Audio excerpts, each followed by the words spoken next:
vehicle category, Magekaneni and Carolyn beat their closest competitors by almost half an hour.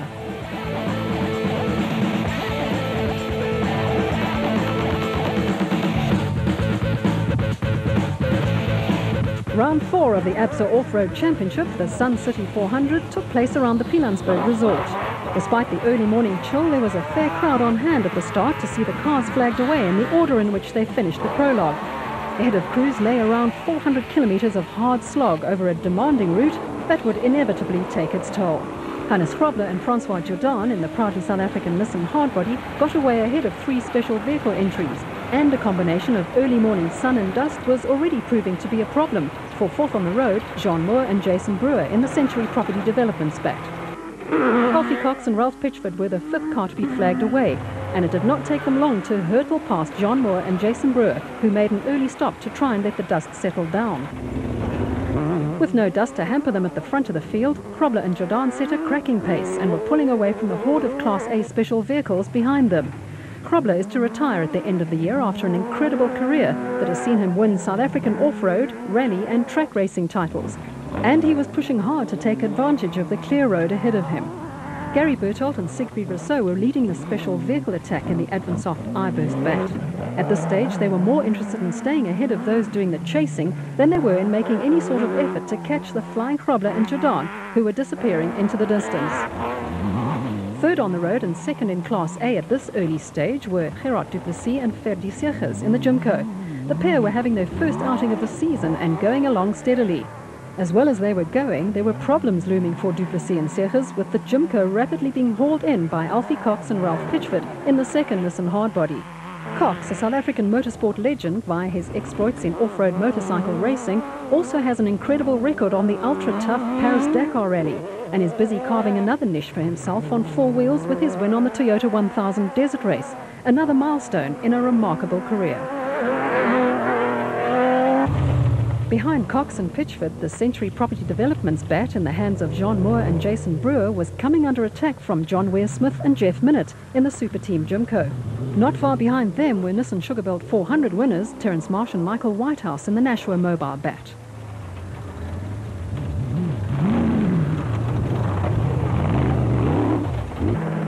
Helicopters heralded the whereabouts of the race leaders, and there had been plenty of drama. Early leaders Hannes Grobler and Francois Jordan lost half an hour when they broke a prop shaft, and Bevan Berthold and Nick Salamalela in the iBurst bat had come storming through the field to make up 18 minutes and go into the lead. Berthold was on a mission and had moved ahead of the Jimco of second place Gerard du Plessis and Ferdi Seegers. Du Plessis and Seegers were battling to stay with the flying Berthold and had the proudly South African Nissan Hardbody of Alfie Cox and Ralph Pitchford chasing them. John Ware-Smith and Jeff Minnett were still in touch with the leading bunch in the Kopanong Hotel Super Team Jimco.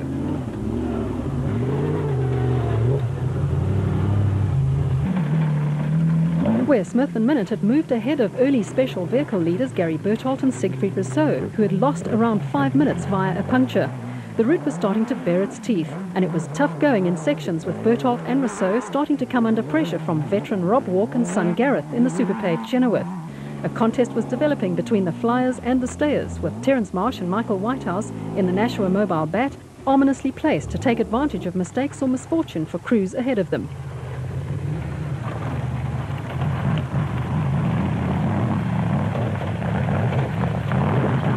Clint and Rob Gibson in another bat were also in the Class A mix among the special vehicles and were going along steadily without any fanfare or major dramas.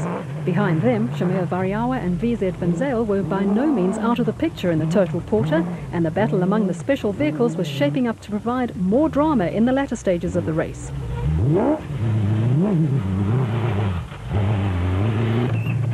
While the bunch of special vehicles were snapping at each other's heels, Mark Cronje and Chris Birkin had taken control of Class D and were lying second in the production vehicle category.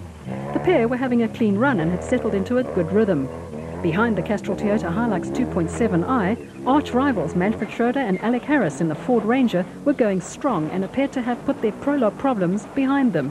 Sections of the route were tight and rocky, and it was tough going even with four-wheel drive fully operational.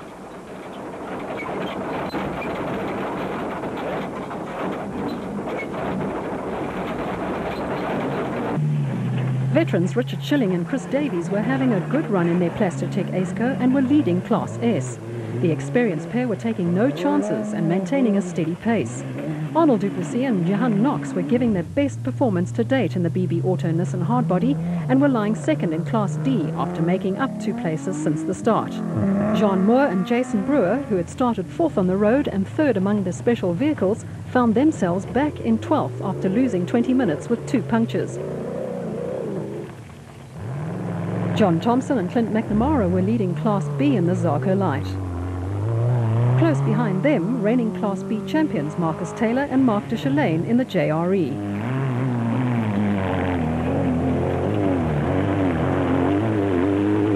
Will Battershill and Reg Sutton in a Jimco were 14th overall and 7th in Class A.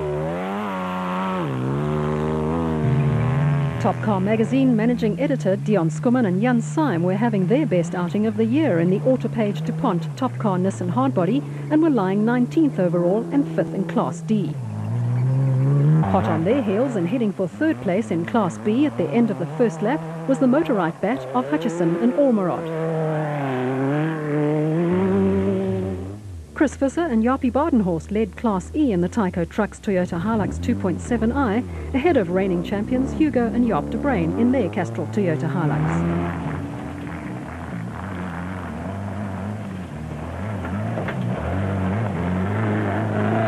Brothers Yuri and Arnold du Plessis were pushing hard in the second BB Auto Hardbody and were just seconds behind the Toyota.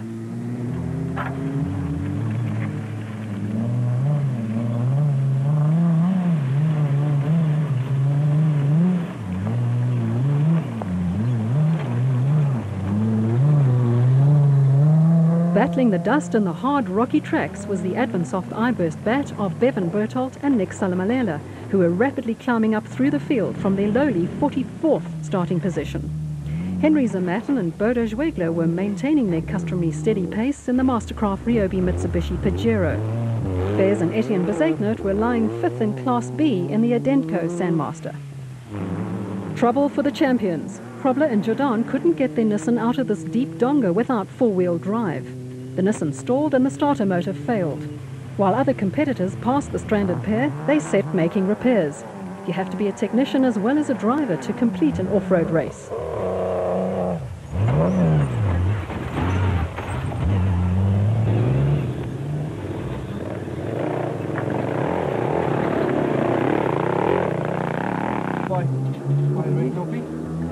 Good as 1100.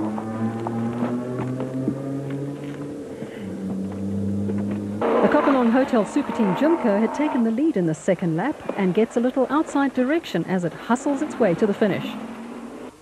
Du Plessis and Segers in the Porsche engine Jimco give chase behind the new leaders, showing no signs of throwing in the towel. Not far behind is a fast-charging Gary Bertholdt, determined to make up for the time lost with his puncture.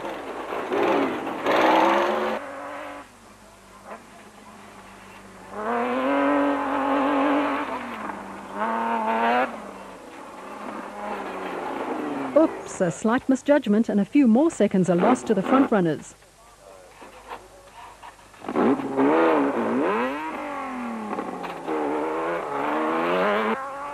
The glorious sound of the V6-engined Nissan Hardbody, charging hard and in full song. Cox and Pitchford were well on their way to their second successive production vehicle victory.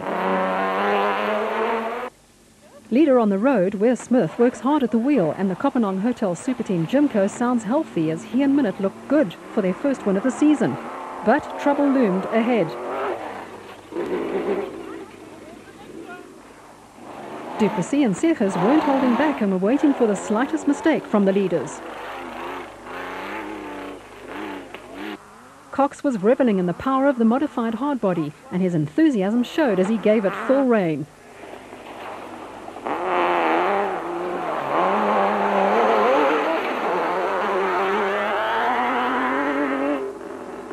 Marsh's safety-first approach was paying off as he guided the big V8-engined Nashua Mobile bat across the muddy tracks and through the water splash, within striking distance of the leaders.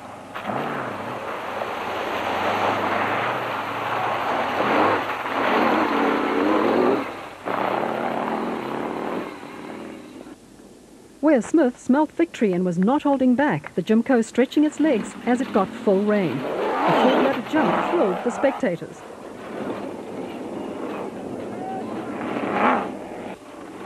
Duplessis' Jimco was sounding sick and it looked like the battle for the first win of the season was over.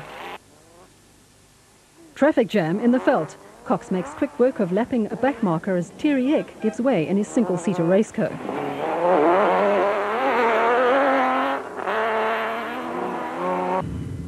Marsh made it look so easy and he and the Bat took a smooth racing line through a sandy S-bend among the northwest's thorn trees.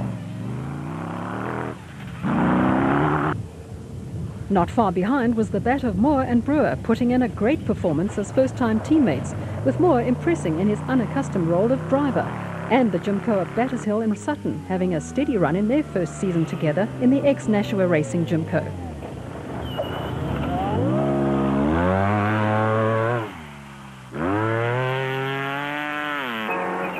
Cronje and Birkin still leading Class D in the Castrol Toyota Hilux 2.7i.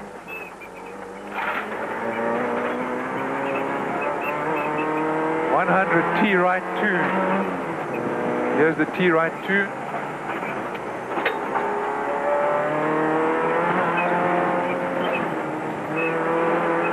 2. Nick and Ryan Harper's Bat was having a clean run, although the pair had dropped back after making a few wrong turns.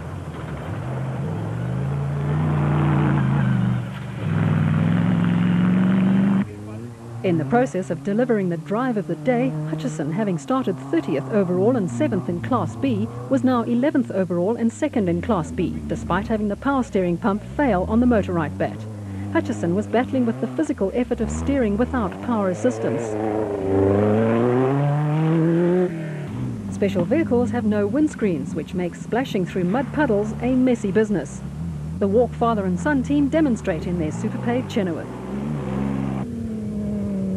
Schilling and Davies's untroubled run in the Plastotech Aceco and the smooth driving of the experienced former national off-road champion kept them in the lead in Class S. Duplessis and Knox were heading for their best ever result, the BB Auto hardbody never missing a beat all day.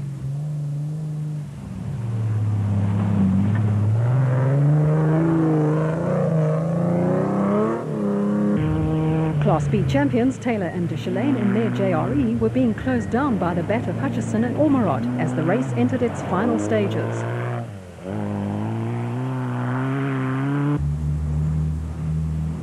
A steady drive by Schoeman in the top car Nissan was to be rewarded with the first finish of the overall and 3rd in Class D in the production vehicle category.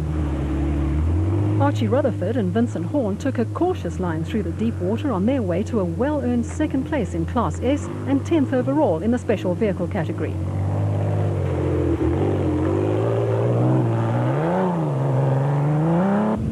The Duke 4th in Class D and 5th overall.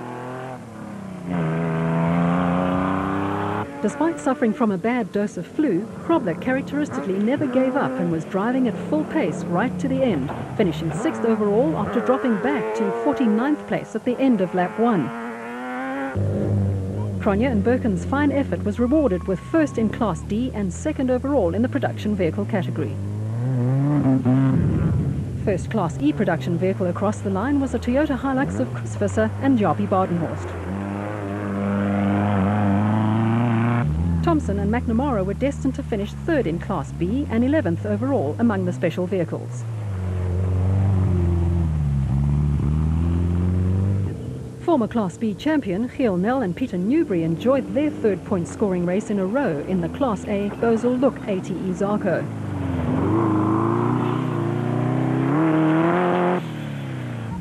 Zimmerman and Schwegler brought their Mitsubishi Pajero home for the 18th successive finish in a national championship off-road race.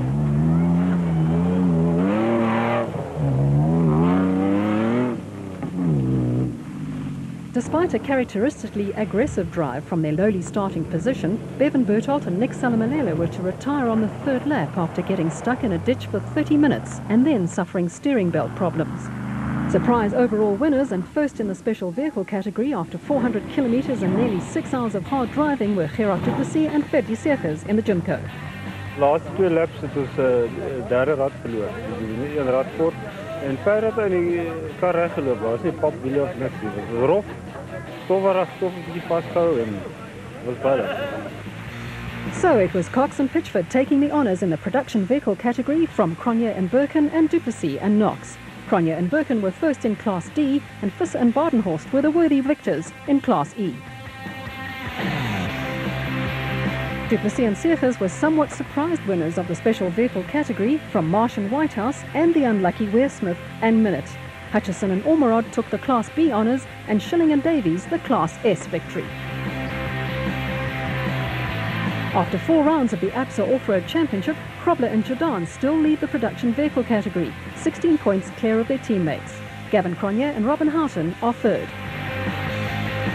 In the special vehicle category, Marsh and Whitehouse have a 14-point lead over Machechaneni and Carolyn, with Battershill and Sutton a further 9 points down in third.